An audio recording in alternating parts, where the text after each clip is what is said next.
perfecto. Voy a poner a grabar. Dale, Eh, dale. bueno, bueno, primero agradecerte por haberme aceptado a charlar. Todo bien. Y nada, te quería contar un poco. Bueno, el trabajo que tengo que hacer es, básicamente tenemos que elegir un contenido, un contenido, sí, de serie más que nada. No podía ser una película. Y generar una hipótesis y bueno, hacer entrevistas o leer cosas para ir corroborándola. Bien. Yo hice mi hipótesis, esto desde los simuladores, como el cine y todo eso, y me llegó una muy linda sorpresa cuando empecé a leer el libro y me di cuenta que todo lo que pensaba estaba ahí. Así que primero eso, que me gustó un montón. Y bueno, y charlar un poco sobre capaz más esta segunda historia que transcurre en los simuladores.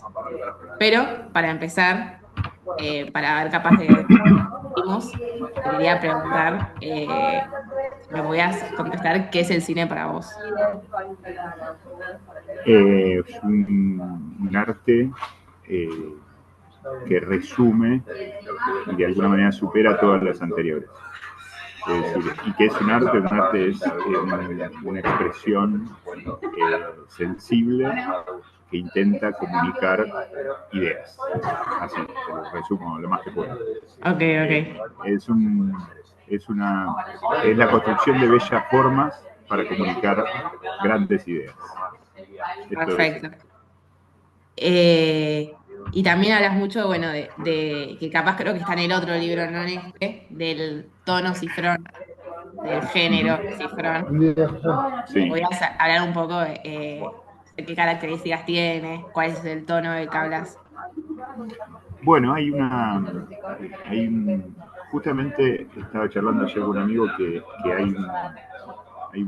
hace como una, ¿viste Misántropo, la última? Sí, Bueno, en Misántropo está como más escondido ese tono. Viste que hay como chistes puntuales en determinados momentos, pero la película es más seria, vamos a decir. sí, Pero en todo el resto de su obra, aún en su obra dramática, porque Relatos Salvajes es una película dramática, algunos capítulos de los simuladores se ponen pesados, y bueno, el fondo del mar, no sé si la viste sí, también, también. el fondo del mar es terrible.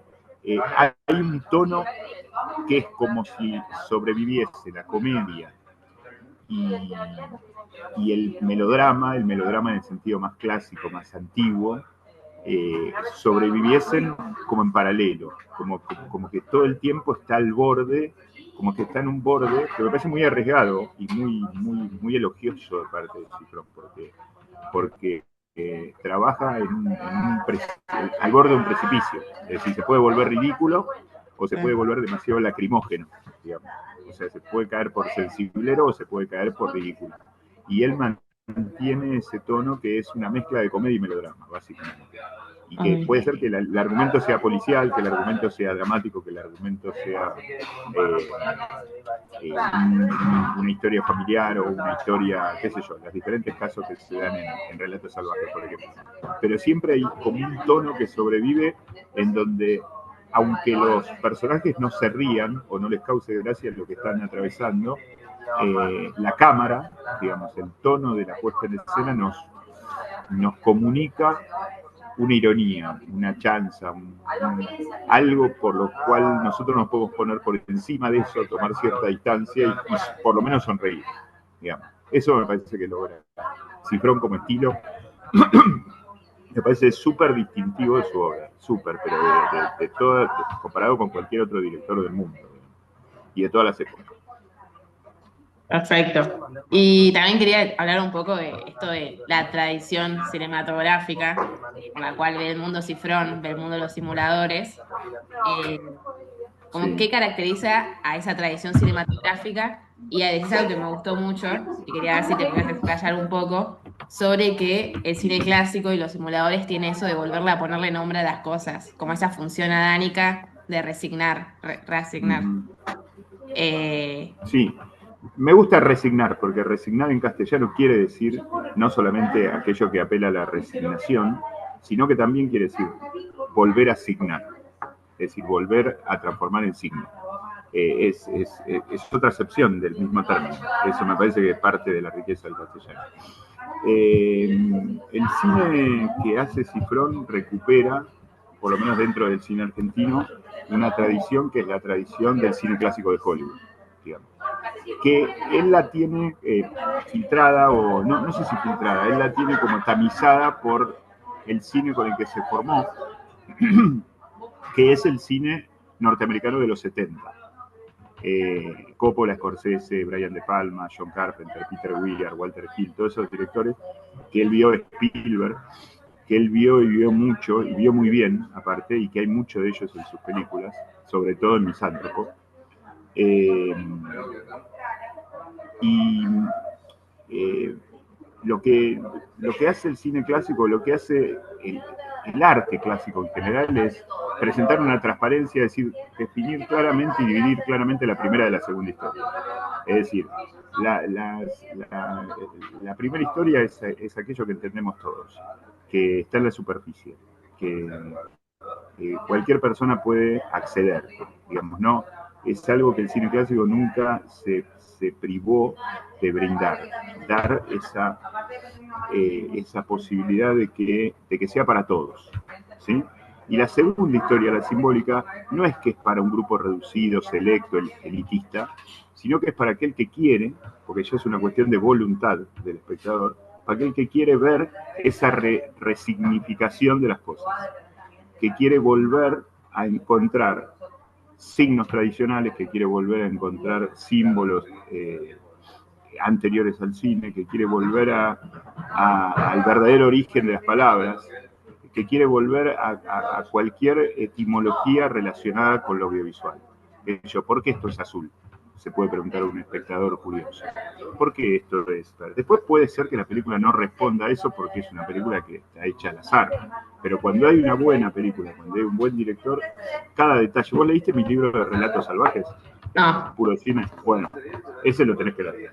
En ese libro yo hago un análisis de cada uno de los elementos, desde una bicicleta que aparece en el fondo, los matafuegos, los espejos, los peinados, el vestuario, cada cosa tiene un sentido en relación con el todo de la película.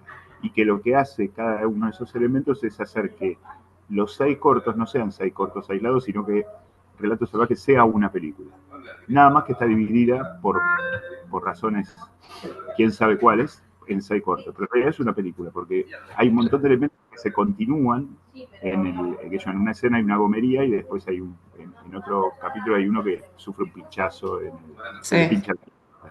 en una escena hay un auto que sufre un pinchazo, en la otra un auto que atropella a una chica embarazada. En otro, es decir, en un auto hay una pareja que se separa, en un capítulo una pareja que se separa, en otro capítulo una pareja que se casa. Es decir, todo el tiempo hay elementos que están construidos en relación con los otros. Y eso es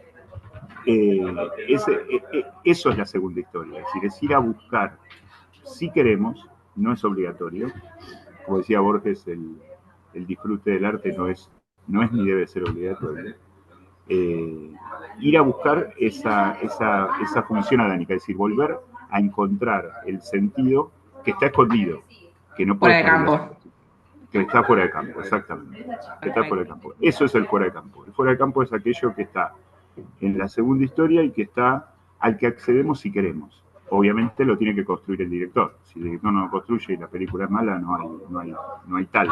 Pero no está en la superficie. Pues si está en la superficie, ahí sí se vuelve elitista. Porque ahí tenés que vos tener el dato cultural anterior para poder adivinar el sentido que se nos está presentando. ¿Sí? La primera historia tiene que ser transparente para todos, democrática, abierta, horizontal. Todos tenemos que acceder, desde chicos a viejos y desde japoneses hasta argentinos. Todos tenemos que acceder. Ahora, la segunda historia ya es una cuestión de voluntad y de cultura de cada uno, ¿no? Sí. Y de ponerle ganas y de mirarla muchas veces y de investigar y ¿no? Como todo, como cualquier acercamiento profundo al arte. Bueno, y ahí relacionado a eso que estás diciendo, quería hacer una pregunta porque, bueno, el capítulo que elegí para analizar más así en profundidad es el último episodio, que siento que capaz es el que más se hace autoconsciente de todo el de toda la segunda historia. Eh, Ujú.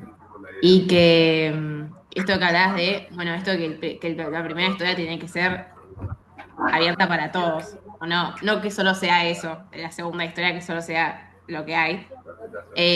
Claro. Este personaje de Santos, que medio que interpreta a este europeo, eh, que es el organizador, fiestas en Louis Vuitton, algo así, y Ujú. usa mucho cuando presenta el acto del hombre que eructa. Medina, cuando está presentando, dice, esto es una alegoría al hombre, no sé qué. Capaz, no sé si en esta segunda historia o en este subtexto, si ese personaje, el personaje de Santos, podría estar representando todo lo contrario a lo que son los simuladores y el cine clásico. Claro, totalmente. Cuando justamente utiliza la palabra alegoría, Medina, porque la alegoría es lo contrario al símbolo. Y es lo que está mal, digamos. Es mezclar la primera con la segunda historia. Una alegoría es Claro, aquello que vos pones en primer plano para que descifre rápidamente el espectador, todos los espectadores y el que no tiene el dato ocultar. Pones un cuadro de Leonardo da Vinci atrás mío. Y vos estás viendo esta película que soy yo, ahora este encuadre, y vos tenés que interpretar eso porque si no, no entendés la trama. Bueno, claro, eso es una teoría, eso está mal. Una cosa es claro. que esté en un fondo y que alguien lo vea y que lo relacione con otra cosa, pero que la trama no se entorpezca. Otra cosa es que yo tenga que resolver ese dato cultural para poder seguir la primera historia. Entonces, utiliza la palabra alegoría a propósito para decir que está mal. Y todo lo que se construye en ese evento de las damas de compañía y todas esas cosas, toda esa gente está mal, pero está mal la gente que lo organiza, está mal la empresa de cable que lo único que quiere son suscriptores y engañar a la gente para autoconvencerse de que son exitosos y abandonar cualquier otro proyecto personal. Es decir, todo lo que se cree el personaje de Diego Manzoni, que lo llaman, no me acuerdo de Mansiones, sí. Diego Manzoni. Todo lo que se cree él, todo eso está mal. Entonces, para encararlo, encaran una fiesta que está mal. Inclusive el personaje de Peretti, el personaje que interpreta a Peretti, que viene como la Shiver de Estados Sí. Unidos. Bueno, el personaje de Peretti es un personaje que dice todo lo contrario de lo que quiere crear en la conciencia de Manzoni. ¿Viste? Sí. Viene con el Es el individualismo, espejo. claro, que la familia es una porquería, yo me quiero ir de este país de mierda, que acá Sí. yo los agarro a estas negras de mierda y no sé qué. Bueno, todo lo que dice, todo ese último capítulo, ojo, el último capítulo, tomalo con pinza porque tiene tres partes. Primero se resuelve lo de Milazzo, después está el capítulo central, que es el que estamos hablando, y después está el cierre de ellos, ¿no? Sí. El epílogo de la serie.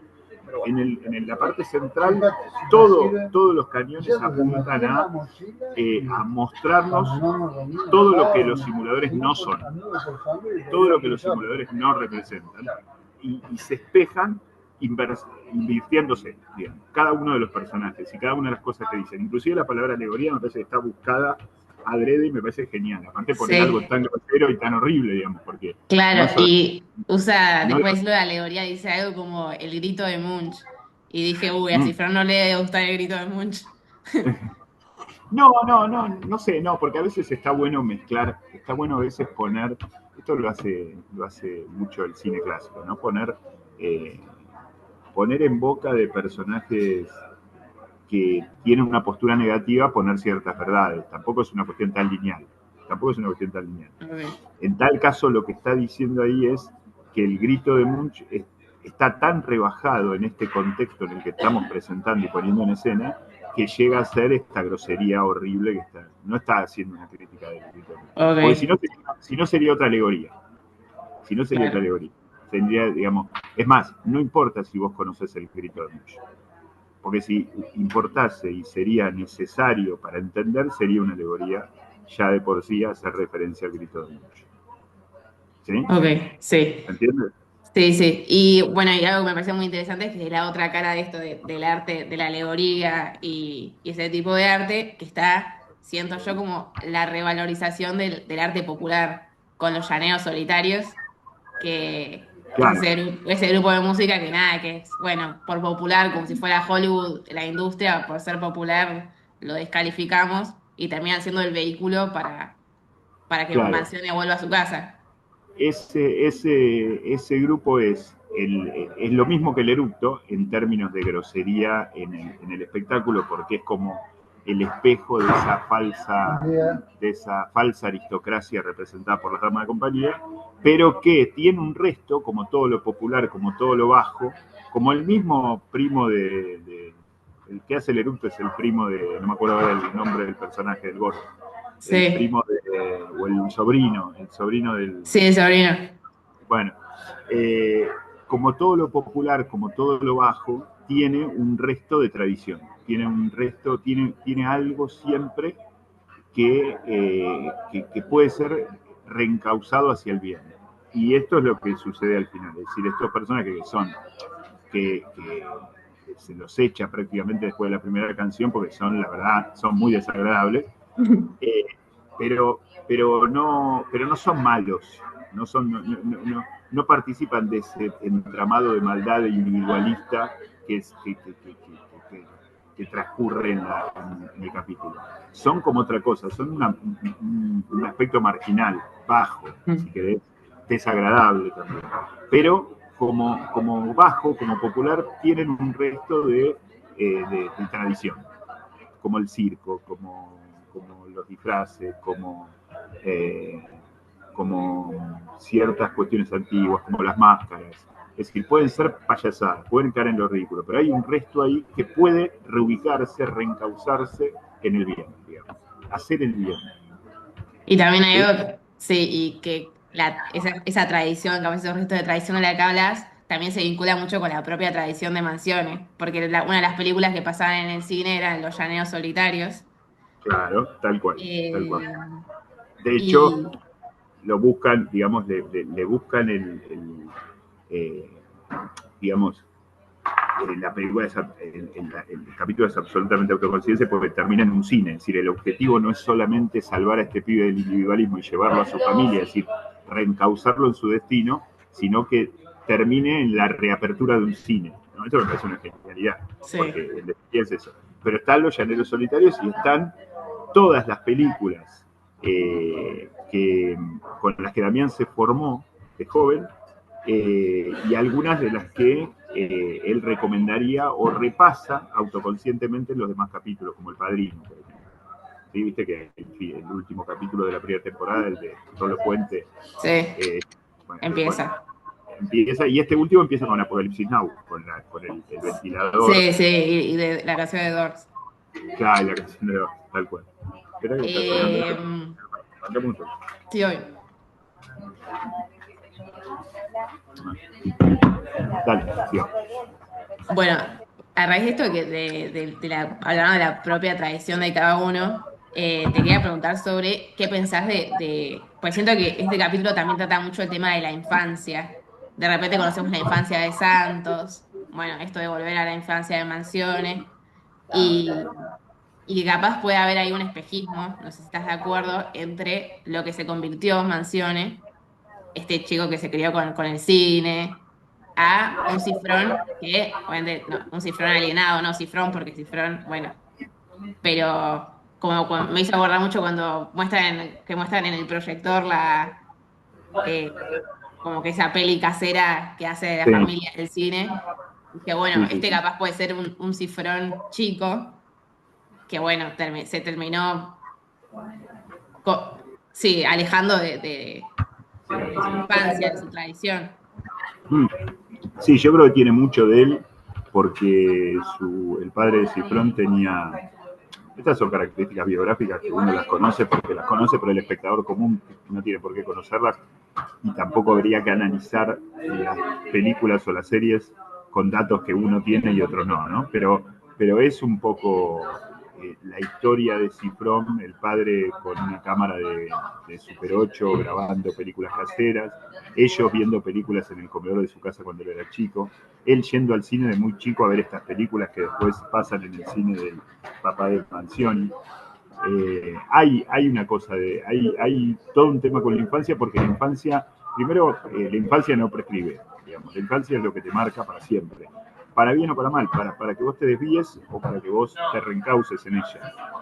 Pero esa infancia que nosotros, o que vos referenciás con lo de Cifrón, yo simplemente creo que lo simplificaría más el símbolo o el análisis. Es la infancia de Santos, porque se explica de alguna manera por qué Santos es como es Santos en el último capítulo también. Sí. ¿Sí? O por qué es tan inteligente, o por qué es tan infalible, ¿no? Bueno, esa infancia de Santos, ¿cómo repercute o cómo puede impactar fuera de campo en la conciencia del espectador respecto a la infancia de Mansión? ¿Y qué hizo cada uno con su vida? Y cómo Mansión está a tiempo haciendo un cine de cumplir la misma función que ahora va a dejar de hacer Santos. O sea, Claro. que ahora ver cine, promover el cine, pasar clásicos los fines de semana, que el pueblo vuelva a ver cine, un pueblo que hacía años dejó de ver cine porque no tiene que a 500 kilómetros de la primera sala.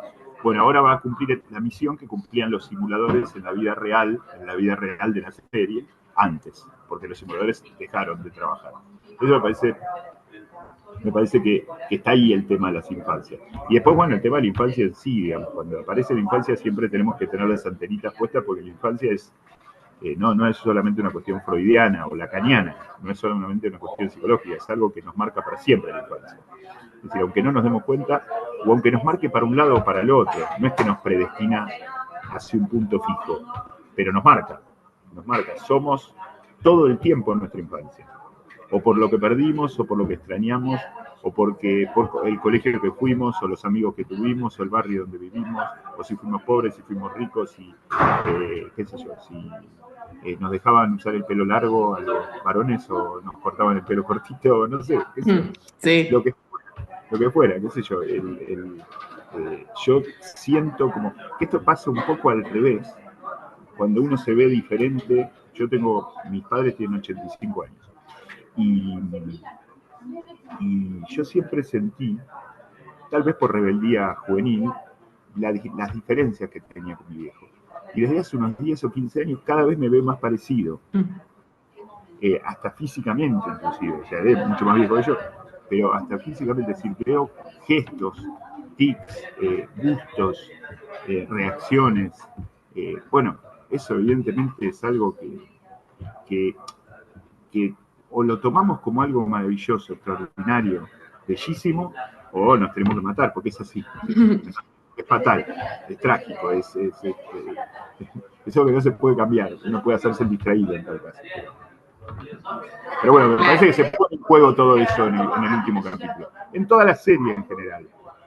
Sobre todo en los capítulos donde hay chicos, en el famoso El Vengador Infantil, en el del chico que tiene que aprobar las materias para pasar de año, que tiene a la mamá enferma, en que le hacen rendir 7 materias en 3 semanas. Siempre donde hay chicos o donde hay jóvenes muy jóvenes o gente haciéndose, formándose, inclusive en el del matrimonio mixto también, que ya son adultos, que queda la chica embarazada y tienen el problema este religioso de las dos familias, la judía y la católica. Entonces ahí también hay en juego el tema de dónde venimos y qué posibilidades tenemos como un reconocimiento trágico. Cuando digo trágico me refiero a ineludible, a fatal, no a terrible o a feo. Sí.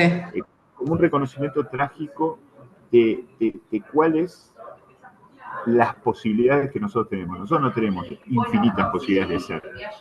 Tenemos condicionamientos que nos dan este margen.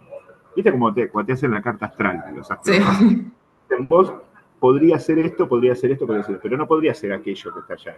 Eso ya, digamos, es como que no naciste en la luna tal. Yo no entiendo un cuerno, pero tengo un amigo así. Y creo en eso porque me parece que porque no adivina ni te dice que vas a ser millonario a los 27 años.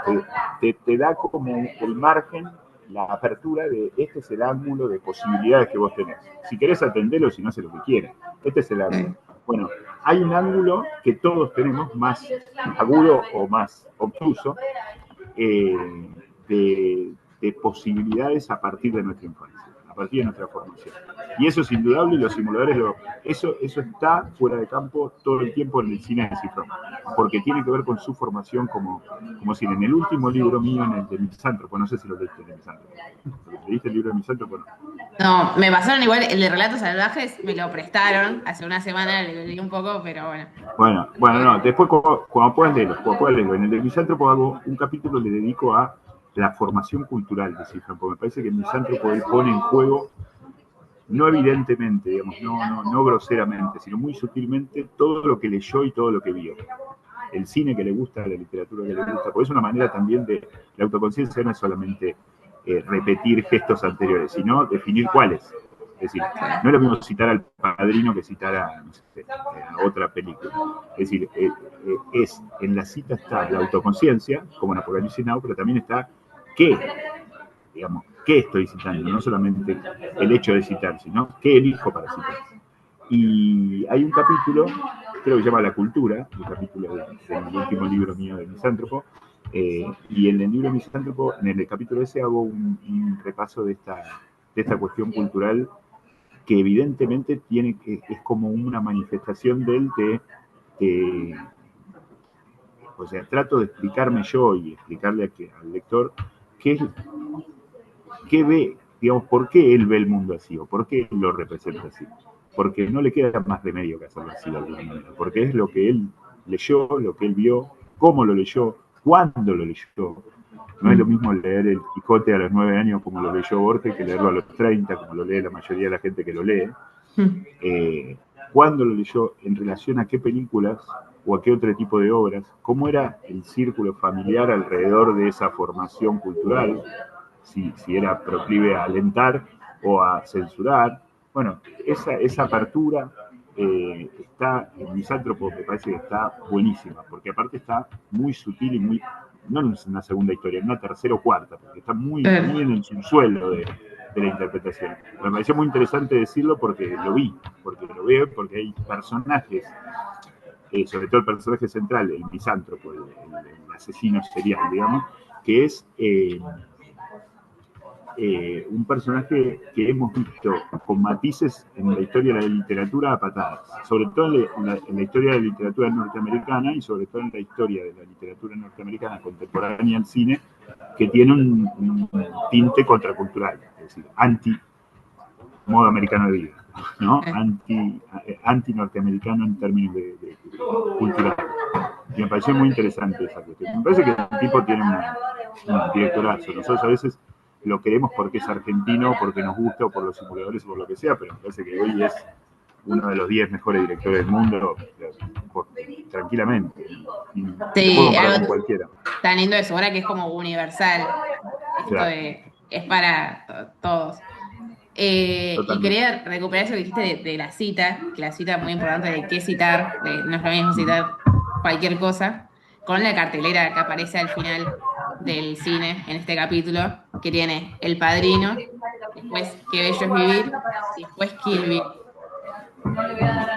Te quería preguntar por un lado, ¿qué pensás que Kill Bill representa ahí? Porque es el que dicen que es el estreno, a diferencia de los clásicos. Eh, y Bueno, después con yo creo. relación a. Ah, bueno, sí, Dale. contesté después No, te hago la otra termina. pregunta. No, y Bueno, con dale. relación. Sí, sí. Como quieras, querés que voy por ahí. Sí. Lo primero que tengo que decirte para esta pregunta que me haces es que es brillante que esa cita, porque está la cita irresponsable que se vuelve alegoría, porque si esos afiches estarían en la casa de un personaje, serían alegóricos. Pero no están en la casa de un personaje, están en un cine que se está reabriendo y que están explicando cómo va a funcionar la dinámica de lo clásico, lo moderno y todo eso. Es decir, que hay un cine clásico y un cine moderno. Qué bello vivir es una de las 10 mejores películas de la historia del cine y es la película clásica por excelencia. Yo creo que es una película que hace reír y llorar a cualquier persona que la ve por primera vez por lo menos. A mí me hace reír me hace reír y me hace llorar y la vi 30 o 40 veces y me emociona de la misma manera que la primera vez. O sea, Qué bello vivir es como la película indudable, innegociable, la película por excelencia del cine clásico. El Padrino es la película por excelencia del cine clásico de Cifrón. Si vos le preguntás a Cifrón, y yo se lo he preguntado, ¿cuál es tu película? Te dice El Padrino.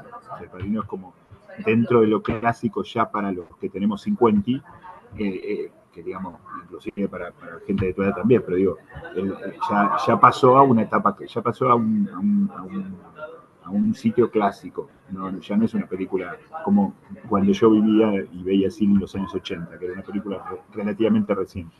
Y Kill Bill es el cine moderno. Es el cine moderno. No sé qué opinión tiene él de Tarantino. La mía no es muy buena, muy irregular Tarantino para mi gusto, pero es cine clásico y es un tipo que vio mucho cine clásico, Tarantino. Con lo cual cierra perfectamente la idea. Es decir, es un director que pretende ser clásico dentro de una estructura moderna y que claramente es un cineclub, un videoclub caminando el tipo, porque ha visto todo y tiene colecciones de todo y es, o sea, y todo el tiempo está citando, es un citador para mí excesivo, porque tiene mucha cita irresponsable y alegórica e innecesaria Tarantino, pero es un director que representaría lo clásico dentro de lo moderno, ¿sí? Dentro de lo ultramoderno, dentro del cine que se está haciendo. Pensá que este capítulo es del 2003, el capítulo de los simuladores, con lo cual Tarantino en ese momento tenía 5 o 6 películas y era uno de los directores que se estaba imponiendo como directores nuevos. Hoy ya es casi un exdirector, creo que dijo que no iba a dirigir más, qué sé yo. Pero en ese momento era alguien que estaba en ascenso. Esta es mi idea de esos 3 cosas. Lo otro que me ibas a preguntar Claro que digo, además de que bello es vivir, siento que va muy acorde a, bueno, que justamente estén esas tres, o eso del pasado, de saber leer a lo que vino antes, de un, o sea, un tipo que tiene que ver toda su vida y reflexionar sobre toda su vida para todo lo que hizo, lo que no hizo para continuar. Y es algo que vos hablas mucho de las redes que se forman, de la continuidad, de nada, de, bueno, los simuladores, esto que estamos hablando, de que saben leer a lo que vino antes, al cine que vino antes. Eh, y algo que me parece muy interesante, te quería preguntar, es esto de que bueno, ahora que los simuladores se despiden en el último capítulo, el que sigue, el que tiene la posta o el que continúa con ese legado es Molero, sí.